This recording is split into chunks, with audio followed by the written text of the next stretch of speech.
The White Book by Han Kang is a meditative and poetic work that reflects on themes of life, death, grief, and memory. Published in 2016, this novel is often categorized as a hybrid between fiction and memoir, blending elements of personal reflection, lyrical prose, and philosophical musings. It's structured as a series of vignettes centered around the color white, with each chapter focusing on a different white object, such as snow, swaddling bands, rice, and bones. The book is deeply personal to Han Kang, as it explores her grief over the death of her older sister, who died shortly after birth. The color white, associated with mourning in Korean culture, becomes a symbol through which she contemplates purity, fragility, and the cyclical nature of life and death. The novel is more abstract and contemplative than Han's other works, such as The Vegetarian or Human Acts, and has been praised for its lyrical quality and emotional depth. It was translated into English by Deborah Smith, who also translated The Vegetarian, and the minimalist yet evocative writing style has been widely noted. The book can be seen as a meditation on existence, loss, and the ways we cope with life's ephemerality. Let's dive into the story. In the spring, when I decided to write about white things, the first thing I did was make a list. Swaddling bands, newborn gown, Salt, snow, ice, moon, rice, waves, Yulon, white bird, laughing whitely, blank paper, white dog, white hair, shroud. With each item I wrote down, a ripple of agitation ran through me. I felt that yes, I needed to write this book and that the process of writing it would be transformative, would itself transform into something like white ointment applied to a swelling, like gauze laid over a wound. Something I needed. But then, a few days later, running my eyes over that list again, I wondered what meaning might lie in this task, in peering into the heart of these words. If I sift those words through myself, sentences will shiver out, like the strange, sad shriek the bow draws from a metal string. Could I let myself hide between these sentences, veiled with white gauze? This was difficult to answer, so I left the list as it was and put off anything more. I came abroad in August, to this country I'd never visited before, got a short-term lease on an apartment in its capital, and learned to draw out my days in these strange environs. One night almost 2 months later, when the season's chill was just beginning to bite, a migraine set in, viciously familiar. I washed down some pills with warm water and realized, quite calmly, that hiding would be impossible. Now and then, the passage of time seems acutely apparent. Physical pain always sharpens the awareness. The migraines that began when I was 12 or 13 swooped down without warning, bringing with them agonizing stomach cramps that stop daily life in its tracks. Even the smallest task is left suspended as I concentrate on simply enduring the pain, sensing time's discrete drops as razor-sharp gemstones, grazing my fingertips. One deep breath drawn in, and this new moment of life takes shape as distinctly as a bead of blood. Even once I have stepped back into the flow, one day melding seamlessly into another, that sensation remains ever there in that spot, waiting, breath held. Each moment is a leap forward from the brink of an invisible cliff, where time's keen edges are constantly renewed. We lift our foot from the solid ground of all our life lived thus far, and take that perilous step out into the empty air. Not because we can claim any particular courage, but because there is no other way. Now, in this moment, I feel that vertiginous thrill course through me. As I step recklessly into time I have not yet lived, into this book I have not yet written. door. This was something that happened a long time ago. Before signing the contract for the lease, I went to look at the apartment again. Its metal door had once been white, but that brightness had faded over time. It was a mess when I saw it, paint flaking off in patches to reveal the rust beneath. And if that had been all, I would have remembered it as nothing more than a scruffy old door. But there was also the way its number, 301, had been inscribed. Someone, perhaps another in a long line of temporary occupants, had used some sharp implement, maybe a drill bit, to scratch the number into the door's surface. I could make out each individual stroke. 3, itself 3 hand spans high. 0, smaller, yet gone over several times, a fierce scrawl that attracted attention. Finally one, a long, deep gouged line, taut with the effort of its making. Along this collection of straight and curved wounds rust had spread, a vestige of violence, like long-dried bloodstains. Hardened, reddish-black. I hold nothing dear. Not the place where I live, not the door I pass through every day, not even, damn it, my life. Those numbers were glaring at me, clenching their teeth shut tight. That was the apartment I wanted that winter, the apartment where I'd chosen to spin out my days. As soon as I'd unpacked, I bought a can of white paint and a good-sized paintbrush. Neither the kitchen nor the bedroom had been repapered, and their walls were spotted with stains large and small.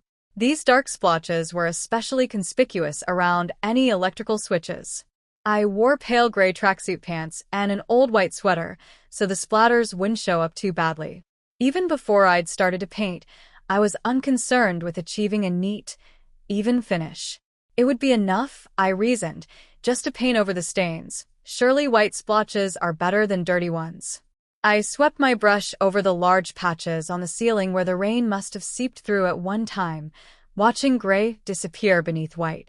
I gave the sink's grubby bowl a wipe with a washcloth before painting it that same bright white, never mind that its pedestal was brown.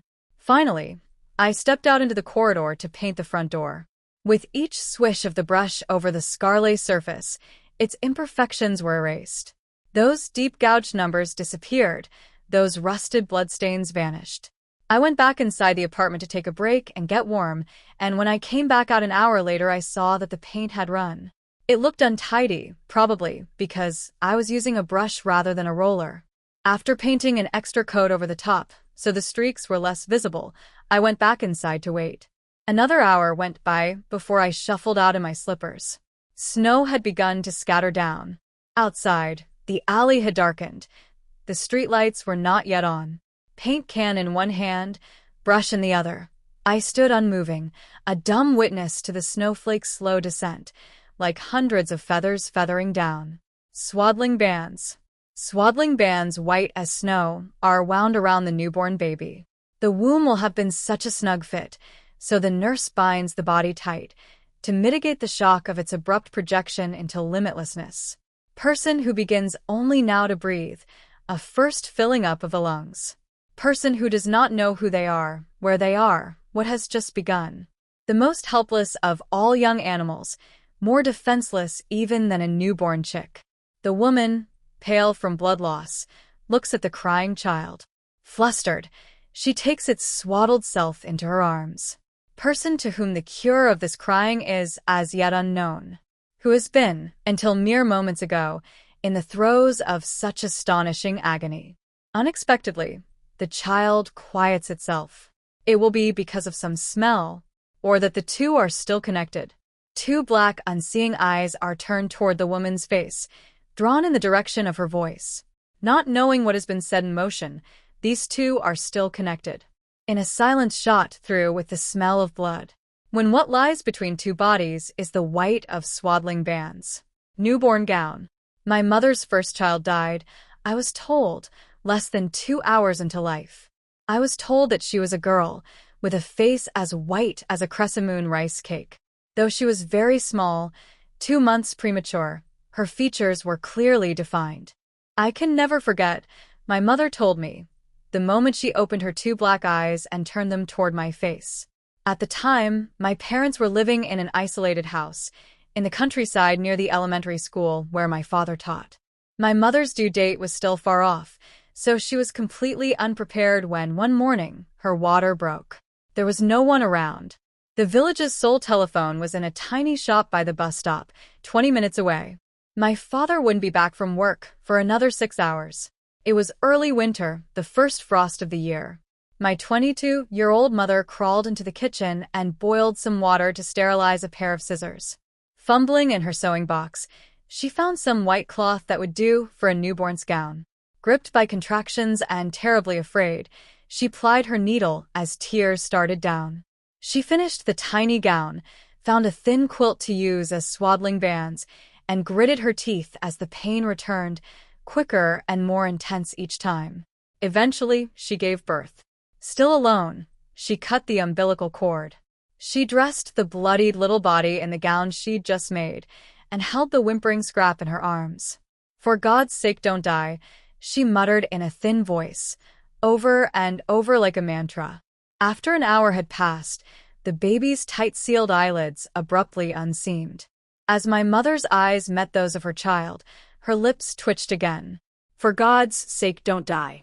Around an hour later, the baby was dead.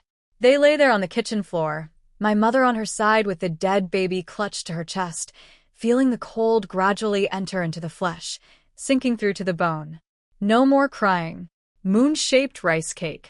Last spring, someone asked me whether I'd had a particular experience when you were young, which brought you close to sadness. For a radio interview, faced with that question, it was this death that came to me. It was a story that I had grown up hearing. The most helpless of all young animals. Pretty little baby, white as a moon-shaped rice cake. How I'd been born and raised in the place of that death. White as a moon-shaped rice cake never made much sense until, at 6, I was old enough to help out with making the rice cakes for Chuseok, forming the dough into small crescent moons. Before being steamed, these bright white shapes of rice dough are a thing so lovely they do not seem of this world. Only afterward, dished up on a plate with a pine needle garnish, did they become disappointingly matter-of-fact. Glistening with roasted sesame oil, their color and texture transformed by heat and steam, they were tasty, of course, but utterly unlike that former loveliness. So when my mother said, "White as a rice cake," I realized she meant a rice cake before it is steamed. A face as startlingly pristine as that. These thoughts made my chest grow tight, as though compressed with an iron weight. Last spring, in the recording studio, I didn't mention any of this. Instead, I spoke of my pet dog, which died when I was 5 years old. He was an unusually intelligent dog, I said, a mongrel, but descended in part from the famous Jindo breed. I still have a black and white photo of the two of us, a candid shot of an intimate moment, but, strangely enough, I cannot remember him alive. My one vivid memory is of the morning when he died. White fur, black eyes, still damp nose. From then on, I developed an aversion to dogs that has persisted to this day. Rather than reaching out to tousle soft fur, my arm stays clamped to my side. Fog. Why do old memories constantly drift to the surface here, in this unfamiliar city? When I go out into the streets, the scraps of conversation that pull into focus when the speaker brushes past me, the words stamped on street and shop signs, are almost all incomprehensible. At times my body feels like a prison, a solid, shifting island threading through the crowd. A sealed chamber carrying all the memories of a life I have lived and the mother tongue from which they are inseparable. The more stubborn the isolation, the more vivid these unlooked-for fragments, the more oppressive their weight. So that it seems the place I flee to is not so much a city on the other side of the world as further into my own interior. The early hours of the morning, and the city is cloaked in fog. The border between sky and earth has been scrubbed out. The only view my window offers is the blurred suggestion of two poplars, ink-wash contours wavering 4 or 5 meters up from. Where the street lies hidden, all else is white. But can we really call it white? That vast, soundless undulation between this world and the next, each cold water molecule formed of drenched black darkness. I remember a morning on an island long ago when the fog had been as thick as this. A walk along a cliff path with the others in the group. Pine trees flickering in and out of existence. Towering ashen cliff. The backs of my companions' heads, which seemed eerily blank and hard-edged as they peered down at the black waters shifting beneath the thick sea fog. But how ordinary a scene that same path showed when I walked it again the following afternoon. What I had fancied a mysterious swamp was a dry, dust-clogged puddle. The pine trees, which had seemed otherworldly when seen in snatched glimpses, were cordoned off by a stretch of barbed wire. The sea's deep blue had the sheen of a tourist postcard. Everything was back within its own borders, holding its breath and waiting for the next fog. What do the ghosts of this city do, these muffled early morning hours? Slip soundlessly out to walk through the fog that has been holding its breath and waiting? Do they greet each other through the gaps between those water molecules that bleach their voices white? In some mother tongue of their own, another whose meaning eludes me? Or do they only shake or nod their heads, without the need for words? White City. I saw some footage of the city, taken by a U.S. military aircraft in the spring of 1945. The film was screened in the projection room on the first floor of the Memorial Hall, situated in the east of the city. The subtitles said that over a period of 6 months, starting in October 1944, 95% of the city was obliterated. This city, whose people rose up against the Nazis, from which the German soldiers were driven out in September 1944, and where a month of civilian government was achieved, hence Hitler's decision to use any means necessary to sweep it clean out of existence, as an example. When the film opened, the city seen from far above appeared as though mantled with snow. A gray-white sheet of snow or ice on which a light dusting of soot had settled, sullying it with dappled stains. The plane reduced its altitude, and the city's visage sharpened. There was no snow covering it, no soot-streaked ice.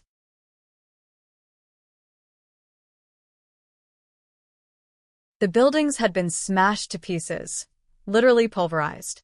Above the white glow of stone ruins were blackened flecks as far as the eye could see, showing where the fire had touched.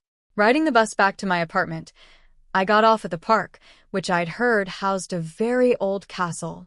After a while walking through its forested grounds, I came upon an old hospital building, a faithful reconstruction of a building that had been destroyed in a 1944 air raid, no longer used as a hospital, but as an art gallery. As I passed along the narrow trail, vaulted with a mass of intertwined tree limbs, where the birds' high trill put me in mind of skylarks, it occurred to me that all of these things had at one time been dead. These trees and birds, paths and streets, houses and trams, and all of these people. In this city, there is nothing that has existed for more than 70 years. The fortresses of the old quarter, the splendid palace, the lakeside villa on the outskirts where royalty once summered, all are fakes. They are new things, painstakingly reconstructed based on photographs, pictures, maps.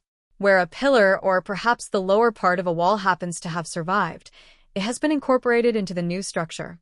The boundaries that separate old from new, the seams bearing witness to destruction, lie conspicuously exposed. It was on that day, as I walked through the park, that she first came into my mind. A person who had met the same fate as that city, who had at one time died or been destroyed, who had painstakingly rebuilt themselves on a foundation of fire-scoured ruins, who was therefore something new, who, some broken pediment having survived, has ended up bearing a strange pattern, the new distinct from the old. Certain objects in the darkness. Certain objects appear white in the darkness. When darkness is imbued with even the faintest light, even things that would not otherwise be white glow with a hazy pallor. At night, I make up the sofa bed in the corner of the living room and lie down in that one light. Instead of trying to sleep, I wait, feel my senses attuned to the passage of time. The trees outside the window cast silhouettes onto the white plaster wall. I think about the person who resembles the city, pondering the cast of their face, waiting for its contours to coalesce, to be able to read the expression it holds. The direction of the light. I read an account by a man born in the city, in which he claimed to have lived for as long as he could remember with the soul of his elder brother, who had died at the age of 6 in the Jewish ghetto. The child's voice came to him from time to time, he said, with neither form nor texture. In addition, the language was foreign to him, as he'd been adopted by a Belgian couple and grown up in that country, meaning he hadn't at first been able to tell that the speaker was his brother. It could only be a waking dream, he thought, in which everything is doomed to recur, or else a symptom of derangement. When, at the age of 18, he finally came to learn of his family history, he began to study the language of this country, to understand what this soul was trying to tell him. And thus he learned of his brother's fear, this brother both older and younger, that he was screaming the same terror-struck words, choked out when the soldiers had come to arrest him. I slept badly for several days after reading this, unable to stop my thoughts from turning to the final moments of that 6-year-old child who would ultimately have been murdered. In the small hours of one such restless night, When the roiling inside me had finally calmed, it occurred to me that if I had been similarly visited myself by my mother's first child who had lived just 2 hours, I would have been utterly oblivious. Because the girl had never learned language at all. For an hour she had held her eyes open, held them in the direction of our mother's face, but her optic nerves never had time to awaken, and so that face had remained beyond reach. For her, there would have been only a voice. Don't die. For God's sake, don't die. Unintelligible words, the only words she was ever to hear. And so I can neither confirm nor deny that there are times when she has sought me out, hovering at my forehead or by the corners of my eyes.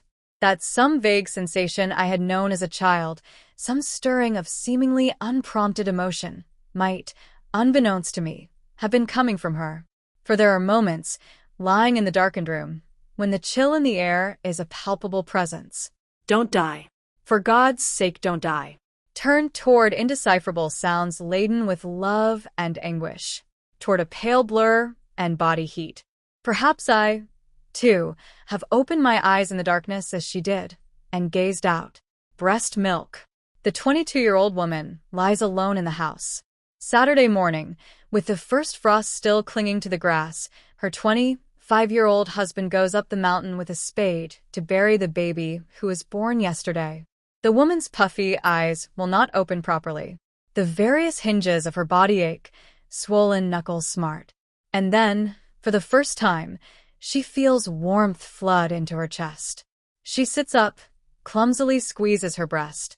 First a watery, yellowish trickle, then smooth white milk.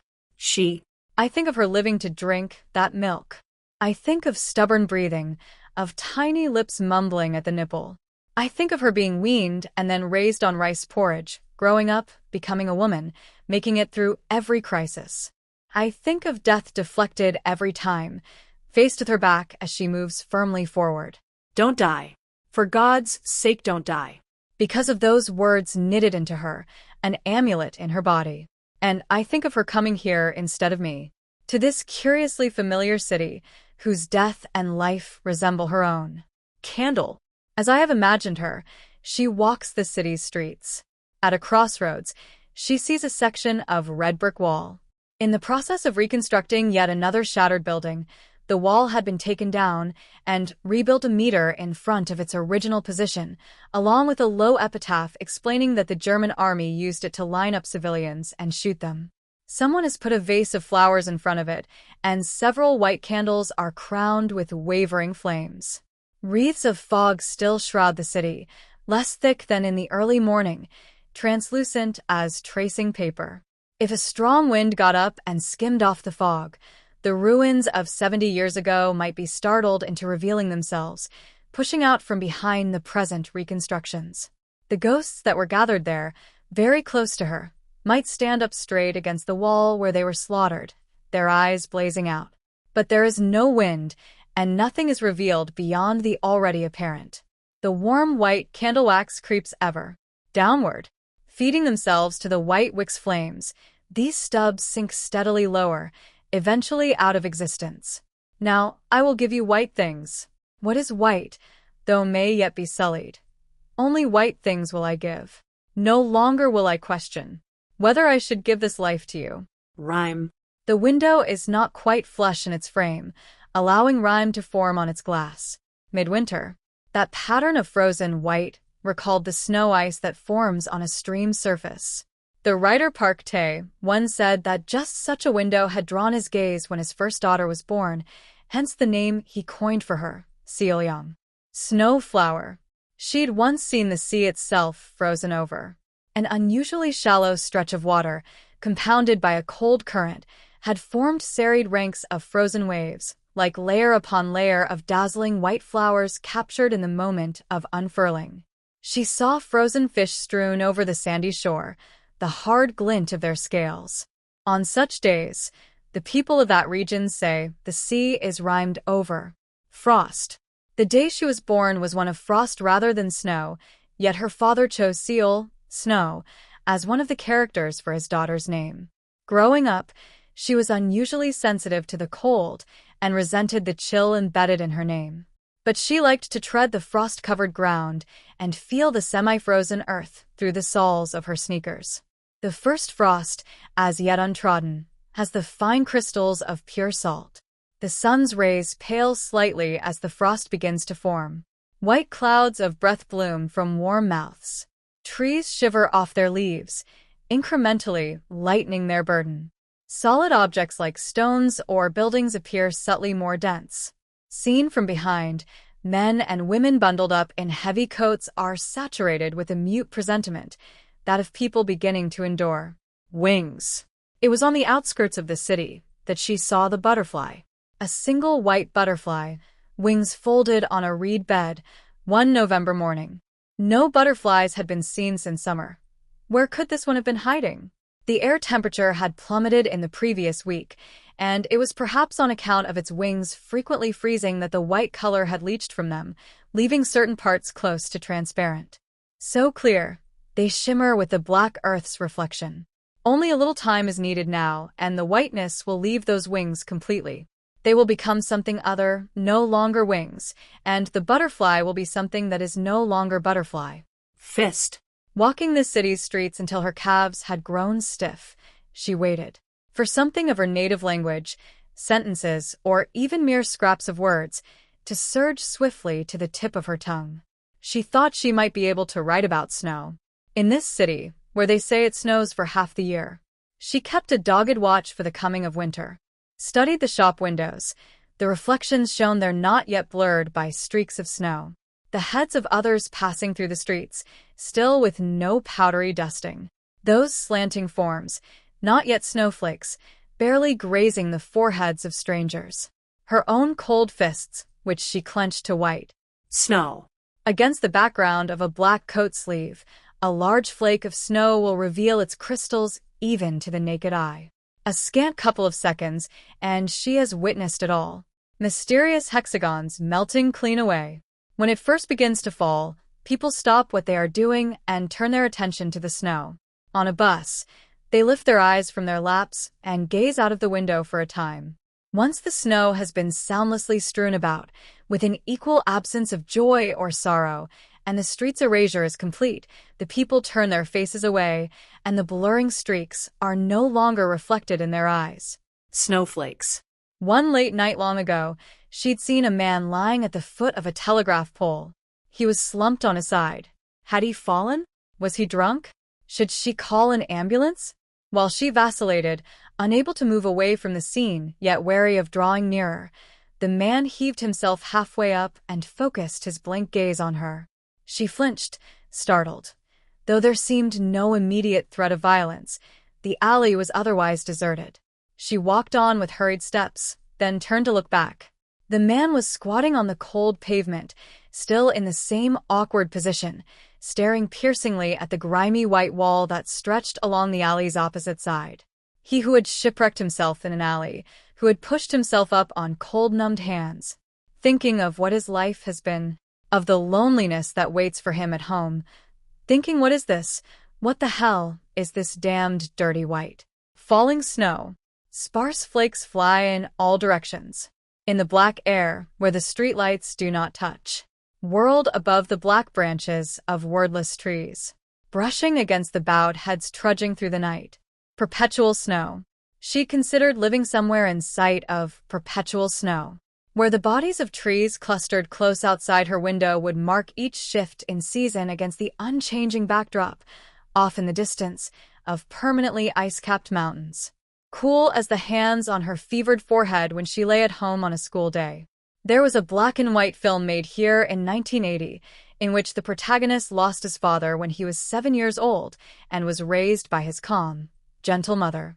His father had been only 29 when he met with disaster, climbing the Himalayas with a group of friends. His body was never found. The son moved out of his mother's house as soon as he was old enough and lived by an incredibly strict code of ethics.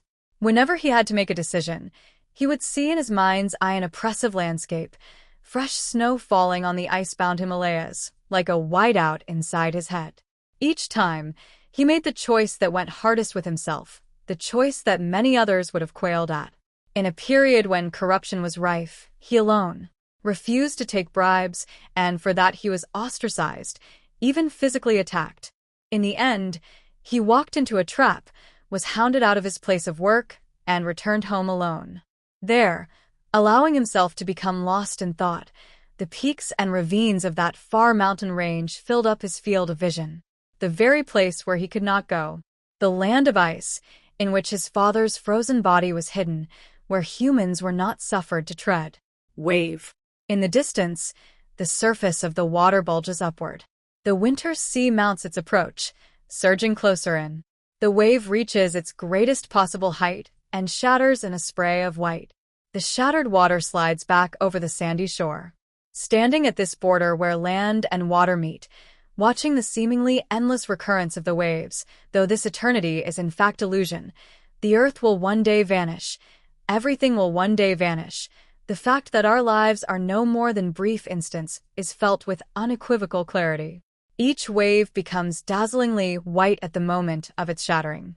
Farther out, the tranquil body of water flashes like the scales of innumerable fish. The glittering of multitudes is there.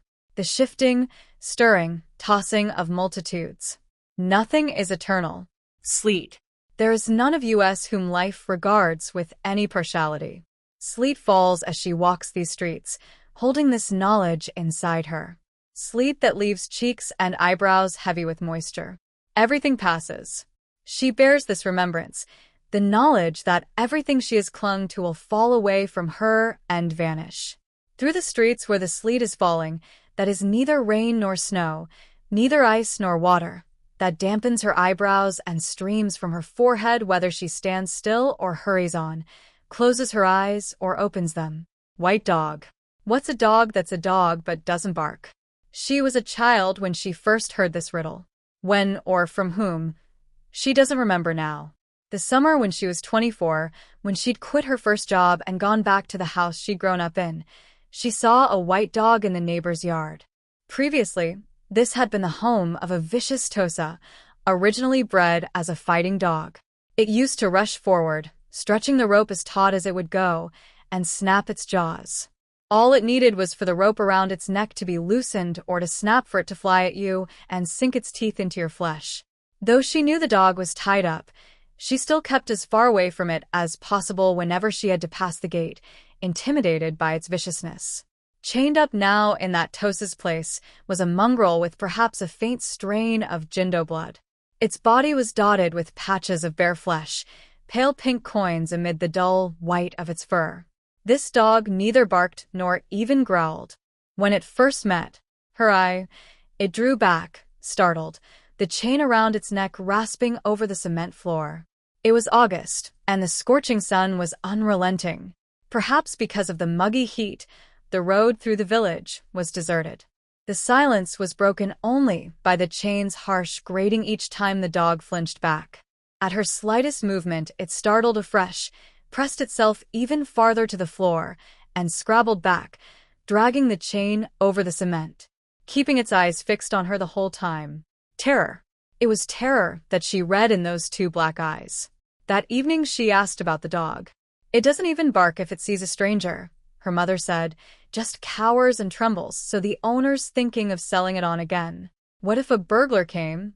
The dog never lost its fear of her. Even on her last day at home, when it had had a full week to become used to her, it cringed close to the ground and jerked backward as soon as she appeared outside the gate. It twisted its head against its flank, as though something was pressing against its windpipe. Though its tongue lolled out between its teeth, there was no audible panting. The only sound the dog could be said to produce was the low rasp of the chain against the cement.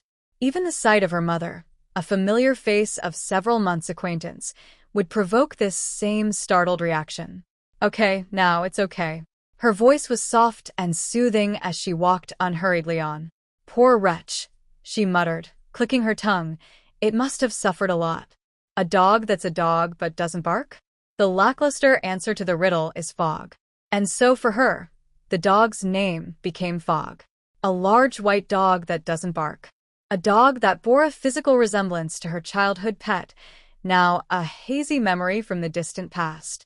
That winter when she went down again to her family home, there was no fog. Instead, she was greeted by a squat brown bulldog that snarled with great gusto. What happened to that other dog? Her mother shook her head. The owner had it for sale the whole summer, but he couldn't quite bring himself to part from it. Then when the frost came and the temperature suddenly dropped, it died. It got sick and stopped touching its food, just lay there on its front, and the whole time it didn't make a single sound. Blizzard. A few years ago there was a heavy snow warning. Sol was in the grip of a blizzard as she walked alone on a hill path. Her umbrella proved next to useless at keeping the snow off. She carried on walking, white flakes whirling thick and fast around her face and body. Unable to fathom what on earth it could be, this thing so cold, so hostile. This vanishing fragility, this oppressive weight of beauty. Ashes. That winter, she and her younger brother made a 6-hour drive to a beach on the south coast. The box holding their mother's powdered bones they enshrined in an ossuary. The small temple nearby, with a view of the distant sea, would house the woman's soul. The monks would chant her name with their sutras in the early hours of each morning. On Buddha's birthday, a paper lantern would be lit in her memory. With those voices, those lights near at hand, our mother's ashes would lie in changeless calm inside a sealed stone drawer. Salt. One day she took a handful of coarse salt and examined it closely. Those crystals had a cool beauty, their white touched with gray. For the first time, she had a real sense of the power that lay within this material, the power to preserve, the power to sterilize and to heal. There had been a time before that when she was preparing food and picked up salt with an injured hand. If letting the knife slip was the first mistake made because she was pressed for time, allowing salt to touch the unbandaged cut was the second, and the worst. That was when she'd learned how it actually felt, the expression to pour salt in the wound. Some time later, she saw a photograph of an installation in which a hill of salt had been constructed, on which visitors were then invited to rest their bare feet. After sitting in the chair that had been put there for that purpose and removing your shoes and socks, you put both feet up on the salt and could sit like that for as long as you wanted. The photograph showed a dark exhibition space, with the only spot of trembling light being the summit of the salt hill, which was a little taller than the height of a person. The exhibition visitor, whose face was in shadow, sat in the chair with her bare feet resting on the slope of salt. Perhaps because she had been like that for a long time, the white salt hill and the woman's body appeared to have fused together, naturally and painfully. To do that, she thought, studying the photograph, you'd have to have feet with no wounds or scars.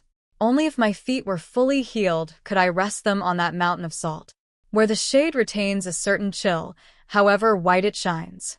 Moon.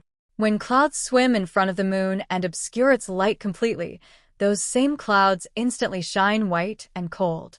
When black clouds are mixed in with the white, a delicate chiaroscuro is formed. Behind that pattern of dappling dark, the wan moon is concealed, wreathed with ashen or lilac or pale blue light, full or halved or a shape more slender still, waning to a single sliver. Each time she gazed up at the mid-month moon, she would see a person's face.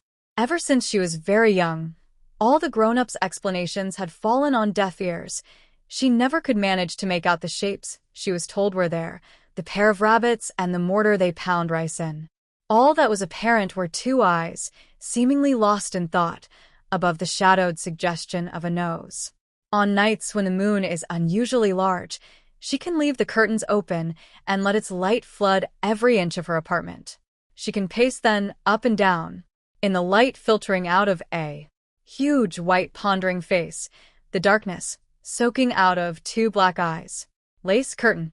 Is it because of some billowing whiteness within us, unsullied, inviolate, that our encounters with objects so pristine never fail to leave us moved? Her passage through the frozen streets brings her to the building, where her gaze lifts to the second floor, to the flimsy lace curtain hanging there. There are times when the crisp white of freshly laundered bed linen can seem to speak. When that pure cotton fabric grazes her bare flesh, just there, it seems to tell her something. You are a noble person. Your sleep is clean, and the fact of your living is nothing to be ashamed of. Such is the strange comfort she receives, at that in-between time when sleep borders wakefulness, when that crisp cotton bedsheet brushes her skin. Breath cloud. On cold mornings, that first white cloud of escaping breath is proof that we are living, proof of our body's warmth. Cold air rushes into dark lungs, soaks up the heat of our body, and is exhaled as perceptible form, white flecked with gray. Our lives' miraculous diffusion, out into the empty air. White birds. A congregation of white gulls on the winter shore. Around 20, perhaps, the birds were sitting facing out to sea, where the sun was creeping down to the horizon, as though observing some kind of silent ceremony, holding themselves perfectly still in the sub-zero cold as they witnessed the day's decline. She stopped walking and let her gaze follow theirs, to that pallid source of light that was about to flush crimson. Though the cold was so severe it seemed to sink its teeth right down to her bones, it was precisely the heat from that light, she knew, that kept her body from freezing. A crane by the water's edge, one sole summer's day. Entirely white save for its bright red feet. The bird was picking its way out of the water and up onto a smooth, broad rock. Was it aware of her gaze? Perhaps. And also that she meant it no harm? Hence its impassive expression as it faced the opposite bank, letting the sun's rays dry its red feet. Why do white birds move her in a way that other birds do not? She doesn't know. Why do they seem so especially graceful, at times almost sacred? Now and then, she dreams of a white bird flying away. In the dream, the white bird is very close, so close it seems she could reach out and grasp it as it flies forward, beating its wings in utter silence, the sunlight slanting off its feathers. It flies far away, and yet, somehow, never beyond the reach of her gaze, gliding through the air, eternally unvanishing. Its dazzling wings fanned out from its sides. What should she make of it? The white bird alighting briefly on her head and then flying off again. Here in this city. She'd been on her way home, fretting about something, trudging through the park and along the stream's bank. Something swooped down and settled its huge self on the crown of her head. After extending both wings so that they enveloped the sides of her face like a wimple, the tips of its feathers almost brushing her cheeks, it lifted away and flew to the roof of a nearby building, as though it had had no business with her at all. Handkerchief. She saw it one afternoon in late summer, as she was walking past a secluded tenement building. A woman on the second floor was hanging her washing out over the balcony rail when a handful of items slipped from her grasp. A single handkerchief drifted down, slowest of all, finally to the ground. Like a bird with its wings half furled. Like a soul tentatively sounding out a place it might alight. Milky Way. Once winter set in, almost every day in this city was overcast, and she could no longer see the stars in the night sky. The air temperature dropped below zero, and a pattern began in which days of continuous rain alternated with days of snow. The low air pressure gave her frequent headaches. The birds hugged the ground as they flew. The sun began to set at around 3 o'clock in the afternoon, and by 4 it was utterly dark. As she walked, raising her eyes to the afternoon sky a black that her homeland knew only at night, her mind turned to thoughts of nebulae. To the thousands of stars like grains of salt whose light had streamed down to her, those nights at her parents' countryside home. Clean, cold light that had bathed her eyes, scouring her mind of all memory. Laughing whitely. The expression laughing whitely, probably, exists only in her mother tongue. Laughter that is faint, cheerless, its cleanness easily shattered. And the face that forms it. You laughed whitely, you know. In this instance, you would probably be someone who managed to force a laugh, quietly enduring some internal struggle. He laughed whitely. Here, he would probably be someone struggling to part from something inside himself. Yuan. 2 of her university classmates died in relatively swift succession, one at the age of 24 and one at 23. The former in a bus crash, the latter during his military service. A few months after this second accident, in early spring, former students from the same graduating class got together to purchase 2 Yulan saplings, which they planted on the hill on the university grounds, overlooking the classroom where the 2 students had studied literature together. Some years later, walking beneath those flowing trees, which spoke of life, rejuvenation, revivification, she wondered, What made us choose Yulon? Because white flowers have to do with life. Or with death. She'd read somewhere that the words blank and blanc, black, and even flame, literally fire flower in Korean, all have the same root in Indo-European languages. Blank white flowers of fire, blazing in the surrounding dark, the brief March blooming of 2 Yulons. Small white pills. Now and then she finds herself wondering, and not out of self-pity, but with a detached, almost idle curiosity. If you could add up all the pills she'd ever taken, what would the total be? How many hours of pain has she lived through? As though life itself wished to impede her progress, she was brought up short again and again. As though the force that prevents her moving forward to the light stands always at the ready inside her own body. All those hours when she had lost her way, in hesitation and in doubt. How many would there be? How many small white pills? Sugar cubes. She was around 10 years old at the time. Her first outing to a coffee shop, accompanied by her aunt, was also the first time she set eyes on sugar cubes. Those squares wrapped in white paper possessed an almost unerring perfection, surely too perfect for her. She peeled the paper carefully off and brushed a finger over that granular surface. She crumbled a corner, touched it to her tongue, nibbled at that dizzying sweetness, then eventually placed it in a cup of water and sighed as she watched it melt away. She isn't really partial to sweet things anymore, but the sight of a dish of wrapped sugar cubes still evokes the sense of witnessing something precious. There are certain memories that remain inviolate to the ravages of time, and to those of suffering. It is not true that everything is colored by time and suffering. It is not true that they bring everything to ruin. Lights. In this city of severe winters, a December night unspools itself around her. The darkness outside the window has no moon to soften it. In the small workshop to the rear of the building, presumably as a security measure, a dozen electric lights are left on all through the night. She looks at the patches of illumination, scattered and isolated amid the black. Since she came to this place, or no, in fact before, her sleep has been scattered and shallow. Even if she did drop off for a while, she would rise to find the world just as dark as before. If, by some stroke of luck, she were able to manage a longer sleep, the blue tinge of a sluggish dawn would be seeping steadily from within the black. Yet those lights will be frozen white as ever, in the clarity of their stillness, in their isolation. 1,000 points of silver. On such a night, without the slightest reason, the sea surges up. The boat is so small that even the slightest wave sends it pitching and yawing violently. 8 years old and afraid, she crouches in the bottom of the boat, shoulders hunched. At just such a moment, 1,000 points of silver sweep in from the distant sea and pass beneath the hull. In an instant she forgets her fear, gazing wide-eyed after the turbulent motion of that glittering immensity.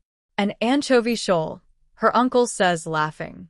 He had been sitting in the stern the whole time, barely batting an eyelid, a tangled mop of curly hair above a swarthy face. He never did see 40. His addiction to alcohol would carry him away in the space of 2 years. Glittering. What is it about minerals that glimmer, like silver, gold, or diamonds, that makes people think of them as noble? One theory puts it down to the fact that, for early man, the glittering of water signaled life. Shining water meant clean water. Only water that is drinkable, that gives life, is transparent. Whenever, after trekking through deserts, forests, and fetid swamps, a group was able to discern a body of water glittering white in the distance, they would have felt lacerated by happiness. Which would have been life. Which would have been beauty. White pebble. A long time ago, she found a white pebble on a beach. She brushed off the sand and placed it in her pocket, then put it away in a drawer at home. A pebble worn smooth and round by the wave's long caress. To her, its whiteness seemed almost transparent, but when she tried to peer inside it, she found she'd been mistaken. In fact, it was a perfectly ordinary white pebble. Now and then she got it out and set it on her palm. If silence could be condensed into the smallest, most solid object, this is how it would feel, she thought. White bone. She was once x-rayed to try to determine the cause of the pain that afflicted her. The skeleton in the Röntgen ray, gray-white bones in a gunmetal sea. It startled her to see it like that, something with the solid materiality of stone, steadfast inside the human body. A long time before that, around puberty, she had become fascinated by the names of the various bones. Ankle bone and knee bone, collarbone and rib, breastbone and clavicle, another name for the collarbone. That human beings are also constructed of something other than flesh, and muscle seemed to her like a strange stroke of luck. Sand. And she frequently forgot that her body, all our bodies, is a house of sand, that it had shattered and is shattering still, slipping stubbornly through fingers. White hair. She remembers one of her bosses, a middle-aged man who used to say how he longed to see a former lover again in old age, when her hair would be feather white. When we're really old, when every single strand of our hair has gone white, I want to see her then, absolutely. If there's a time when he would want to see her again, it would certainly be then. When both youth and flesh would have fallen away. When there would be no time left for desire. When only one thing would remain to be done once that meeting was over, to separate, to part from their own bodies, and thus to part forever. Clouds. That summer, we saw the clouds passing over the fields while we were sitting out in front of Anja Temple, remember? Huddled together, gazing at the Buddha that had been carved into the rock's flat surface. Shadows of huge clouds slid swiftly by side between land and sky. Incandescent bulb. Her desk has been swept bare. There is only the incandescent bulb above it, giving off light and heat. All is still. The blinds have not been lowered, and headlights can be seen moving along the main road at sporadic intervals now that midnight has passed. She is sitting at the desk, like someone who has never known suffering. Not like someone who has just been crying or is about to. Like someone who has never shattered. As though there has never been a time when the only comfort lay in the impossibility of forever. White nights. She learned of its existence after coming to this city, an inhabited island at the northernmost point of Norway, where the summer sun hangs in the sky the whole day, while in winter those 24 hours are all night. She wondered what daily life would be like in such an extreme environment. Is the time being measured out around her now another such white night, or is it a black day? Stale pain has not yet withered quite away, fresh pain has not yet burst into bloom. Days in which darkness and light are both in perfect swell with memories of the past. The only things that the mind cannot examine are memories of the future. Ahead of her now is an amorphous light, flickering like some gas of unknown composition. Island of light. The moment she went up on stage, the ceiling spotlight flicked on, its strong beam picking her out. At that, all space that was not the stage became a sea of black. That an audience was sitting there seemed wholly unreal, and she was thrown into confusion. Do I go down into that ocean floor, step by faltering step, or stand my ground here, in this island of light? Black writing through white paper. Each time she groped her way back to health, she would find that life now cast a certain chill. A feeling that it would be too feeble to call resentment, too severe to call rancor. As though the one who had been tucking her in and kissing her forehead each night had suddenly turned on her yet again, driving her out of the house into the cold, making her painfully aware that all those sunny smiles had been only on the surface. Looking at herself in the mirror, she never forgot that death was hovering behind that face. Faint yet tenacious, like black writing bleeding through thin paper. Learning to love life again is a long and complicated process. Because at some point you will inevitably cast me aside. When I am at my weakest, when I am most in need of help, you will turn your back on me, cold and irrevocable. And that is something perfectly clear to me. And I cannot now return to the time before that knowledge. Scattering. Before the day drew to a close, slushy snow began to fall. In the blink of an eye, the ash-gray streets of the old town were erased into whiteness. A whiteness that seemed too perfect to be real, showing up the shabby figures that moved against its canvas, their threadbare cloaks of ordinary hours. Like them, she walked without stopping, through beauty that would disappear, was disappearing already. Mutely, to the stillness. When the day of her leaving draws near, and she stands in the darkness of this house, there are words she will want to speak to its stillness, which she is no longer permitted to dwell inside. When the night that had seemed without end is over and the northeastern window is a swatch of deep blue twilight, when the sky then brightens to ultramarine and the clean bones of poplars are slowly outlined, there will be something she wants to say to the stillness, in the early hours of Sunday morning when the building's other inhabitants have yet to stir. Please, a little longer like this. To give it time to wash me clean. Give it time to wash me clean. Boundary. She grew up inside the story. She was born prematurely, at 7 months. Her 22-year-old mother was entirely unprepared when the contractions came. The first frost of the year was early. Her mother was alone in the house. The baby cried only briefly after coming into the world, a thin, wavering sound that soon petered out. Her mother dressed the small, bloodied body in a baby gown and wrapped her carefully in a padded quilt, making sure not to smother her. At first, when the baby fastened to the empty breast, instinct produced a feeble sucking, but this, too, soon subsided. The baby was laid gently down on the warmest part of the heated floor, but by this point she was no longer crying, her eyes were no longer open. Now and then her mother would be struck by a sense of foreboding and give a corner of the quilt a tug, but the baby's eyes opened only briefly, grew dim, and then slid shut. At some point, even that scant response was no longer forthcoming.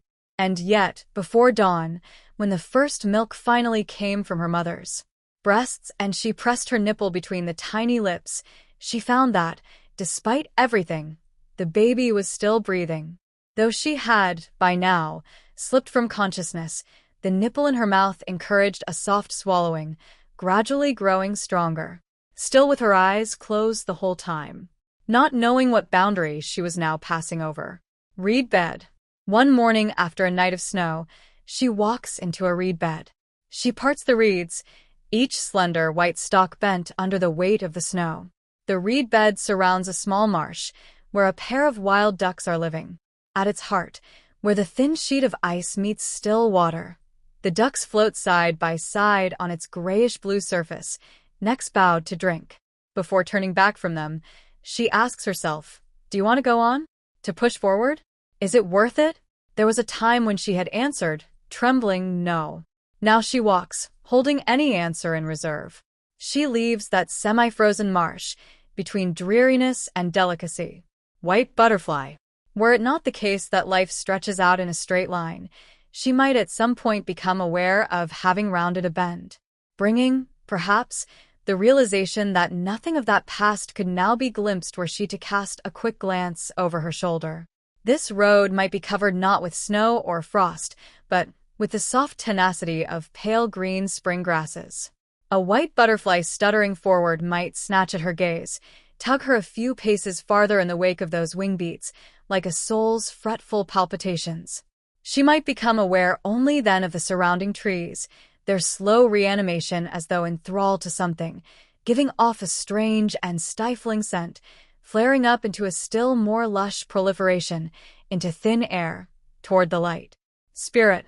Were spirits to exist, she thought, their motion would be the invisible correlate of just such a butterfly's trembling flight.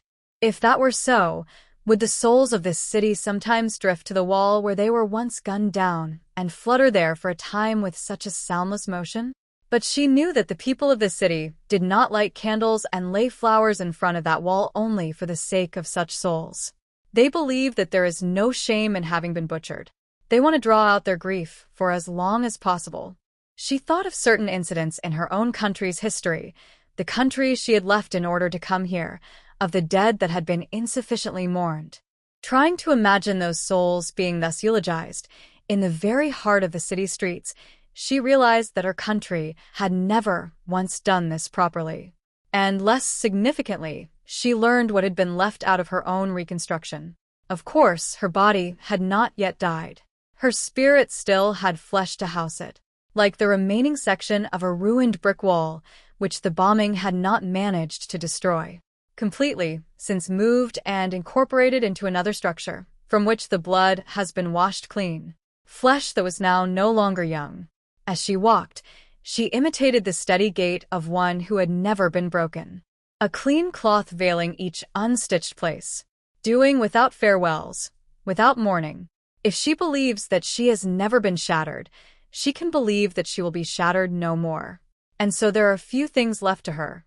To stop lying, to open her eyes and remove the veil, to light a candle for all the deaths and spirits she can remember, including her own.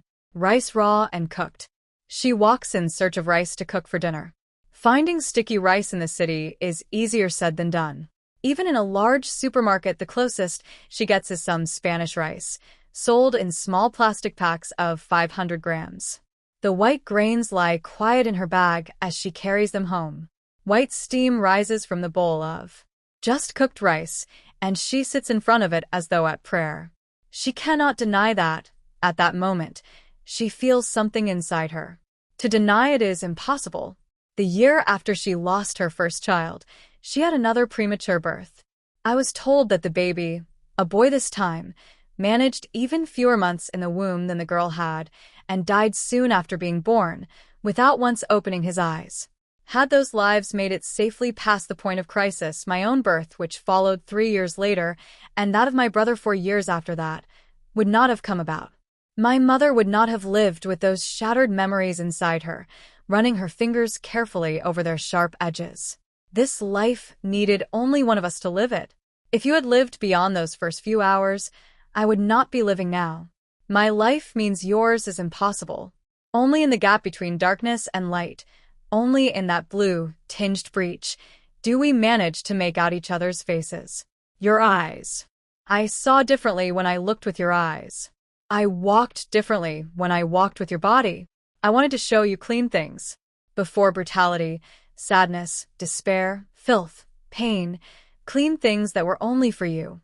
Clean things above all. But it didn't come off as I intended. Again and again I peered into your eyes, as though searching for form in a deep, black mirror. If only we'd been living in a city back then, I heard my mother say several times during my childhood. If only an ambulance could have taken me to the hospital. If only they'd put her in an incubator, that tiny rice cake of a baby. They were a new thing than incubators.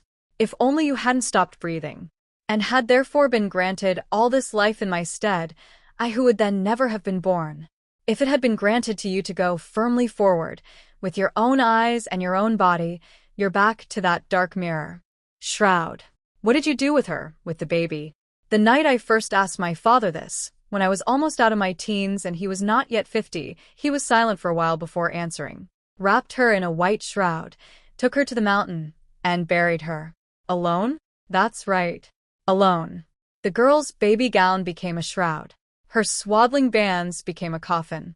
After he went to bed, I stopped on my way to get a drink of water and straighten my stiff, hunched shoulders. With my hand pressed to my breastbone, I drew a breath in. Ani. I used to think of what it would be like if I'd had an older sister. An Ani a hand span taller than me. An Ani to hand down slightly bobbled sweaters, patent leather shoes with only minor scuff marks. An Ani who would shrug on her coat and go to the pharmacy when our mother was ill. An Ani who would put her finger to her lips and scold me. Quietly. You have to walk quietly. An Ani who could write out equations in my math workbook. This is really simple, you're just overthinking it. Frowning as she hurried to reach the solution. An Ani who would tell me to sit down when I got a splinter in my foot. Who would bring the lamp over and, in its light, extract the splinter, ever so carefully, with a needle that she'd sterilized in the flame from the gas range. An Ani to come over when I'm huddled in the dark. There's no need for that, it's all a misunderstanding. A brief, awkward embrace. Get up, for goodness sake. Now, let's eat. A cold hand grazing my face.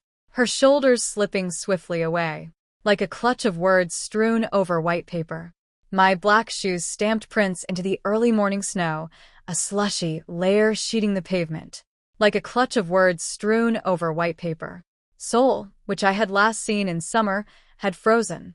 Turning to look behind me, I saw the snow already sifting down to cover those just-made prints. Whitening. Mourning robes. Before two people get married, each gives clothes to the other's parents. Silk clothes for those still living. Cotton mourning robes for the departed. My brother called to check that I would go with him. I waited until you came back, Nuna. The woman he was to marry had prepared a white cotton skirt and jacket, which I spread out on the rock. In a meadow of long grasses beneath the temple where our mother's name is chanted after each morning's sutras. As soon as I held my brother's lighter to the sleeve, a thread of blue-tinged smoke spiraled up. After white clothes dissolve into the air this way, a spirit will wear them. Do we really believe that? Smoke. We kept our eyes fixed intently on what was in front of us, our mouths tightly shut. Smoke like a pair of ash-gray wings was dissolving into the air, disappearing. I saw the fire, having consumed the jacket, run instantly onto the skirt. When the last strip of cloth was swallowed by the flames, I thought of you. If you can come to us now, then do. Slip on those clothes that the fire has borne to you, like slipping on a pair of wings. Drink it like medicine or tea. Our silence, dissolving into smoke in place of words. Silence. When long days finally come to a close, a time to be quiet is needed. As when, unconsciously in front of a stove, I hold my stiff hands out to the silence, fingers splayed in its scant warmth. Lower teeth. The pronunciation of ani resembles that of a baby's lower teeth. Two tiny teeth like first leaves that had sprouted from my son's gums. Now my son has grown up and is no longer a baby.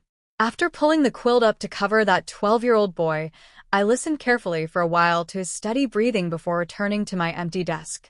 Parting. Don't die. For God's sake, don't die. I open my lips and mutter the words you heard on opening your black eyes, you who are ignorant of language. I press down with all my strength onto the white paper. I believe that no better words of parting can be found. Don't die. Live. All whiteness. With your eyes, I will see the deepest, most dazzling place within a white cabbage, the precious young petals concealed at its heart. With your eyes, I will see the chill of the half-moon risen in the day. At some point those eyes will see a glacier. They will look up at that enormous mass of ice and see something sacred, unsullied by life. They will see inside the silence of the white birch forest. Inside the stillness of the window where the winter sun seeps in. Inside those shining grains of dust, swaying along the shafts of light that slant onto the ceiling. Within that white, all of those white things, I will breathe in the final breath you released.